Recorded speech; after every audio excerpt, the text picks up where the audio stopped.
There are cars that define an era and others that are shaped by it. And in this grand theater that is the history of the British automobile, few brands have experienced as many ups and downs as Morris Garages.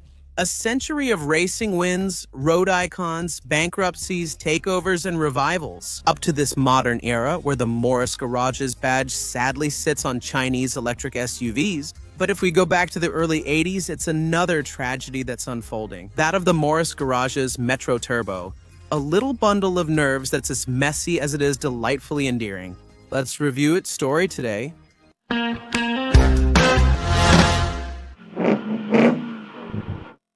The Morris Garages Metro made its mark on motorsport. It's 1980.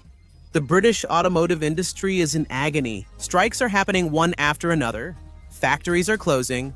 And British Leyland, that sprawling conglomerate created to save the British car industry, looks like a Titanic sinking in slow motion. On October 23rd of that year, the last MGB rolled off the Abingdon assembly line, marking the end of the world's best-selling English roadster.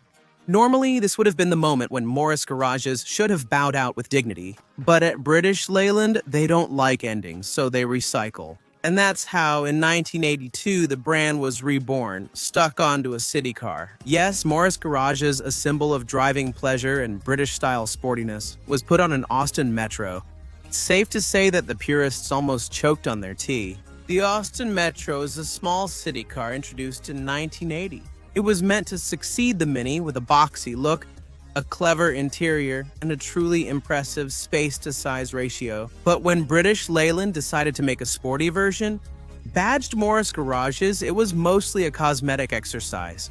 Alloy wheels, side stripe, Morris Garages logo everywhere, bucket seat. On paper, the transformation looks good, but when you lift the hood, the magic fades a bit. You find the venerable 1.3-liter A-Series 4-cylinder engine, a mechanical design born in 1951, yes, 30 years earlier, with 71 horsepower. It's enough to challenge the Renault 5 TS or the Peugeot 104 ZS, but definitely not enough to scare a Golf Grand Touring injection. And to make matters worse, the 4-speed gearbox is about as precise as a penguin trying to thread beads. But the Metro, whether it's Austin or Morris Garages, is built on a very British invention, the Hydragas suspension.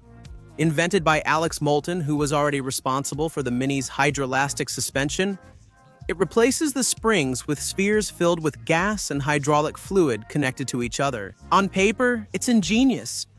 In reality, let's just say it's lively. At low speeds, the car floats comfortably, almost softly. But as soon as you go over 40 km/h on a bumpy road, the Metro turns into a trampoline. The body bounces, Tang gets slammed forward before suddenly bouncing back at the rear, a bit like trying to drive a jelly. As a result, the Morris Garages Metro, which is supposed to offer driving pleasure, becomes an exercise in patience. But surprisingly, the British press, always lenient with their compatriots, doesn't completely tear it apart. After all, the Fiesta XR2 of that time wasn't exactly a model of handling either. But at Morris Garages, they don't like to dwell on failure. And above all, in the early 80s, a magic word was on the lips of every engineer: turbo. Porsche did it. Saab did it. Renault did it. So why not Morris Garages? In 1982 at the Birmingham Motor Show, the Morris Garages Metro Turbo proudly made its debut. Still the same little A-Series engine, but this time topped with a Garrett turbo. Power increases to 90 horsepower, torque to 116 Nm, reviving the promise of a small English rocket. On paper, it delivers 840 key 180 km/h top speed, and a sportier look with 13-inch wheels and a bold front bumper. But that's only on paper. In practice, the Metro Turbo is an experience and not necessarily a good one. The poorly managed turbo kicks in abruptly, catapulting the little car into chaotic suspension reactions. The steering feels vague, traction is unpredictable, and the slow gearbox can't keep up. So, when the turbo kicks in, the car gets unpredictable, twitchy, and even dangerous. Those who had the misfortune of pushing it to its limits still remember it as a wild dance between pleasure and terror. The English journalist John Simister summed up the experience like this: "The Morris Garages Metro Turbo doesn't need enemies. It's already fighting against itself." And he wasn't wrong. Yet it's impossible not to find a certain charm in it. The Metro Turbo is the quintessence of 1980s England. Exuberant, poorly finished, optimistic, and incredibly endearing despite everything. The dashboard shows turbo pressure with a small LED indicator, a gadget that would make any synthwave enthusiast melt today. And its price? In 1984, the offer was almost irresistible. 50,700 francs, which is about 17,000. It was the people's sports car.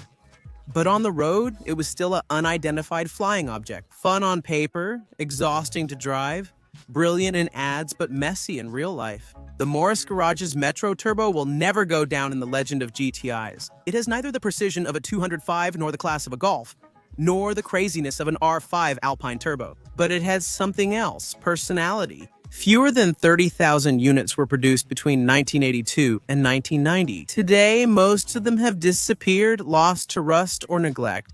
The few survivors, often worn out but still sturdy, are still being sold for a few thousand euros. In short, the Morris Garage's Metro Turbo is a rolling paradox. A car meant to be sporty, but never truly able to be. A car born to compete with the best, but weighed down by its technical heritage. And yet, more than 40 years later, it still fascinates, because it tells the story of a time when people believed that a simple turbo could save the world.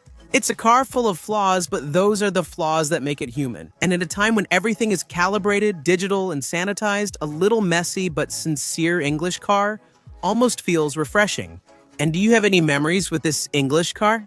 Tell me in the comments. And of course, don't forget to subscribe so you don't miss any of the upcoming videos. Because of course, we'll have to talk about the 6R4 version of the Morris Garage's Metro.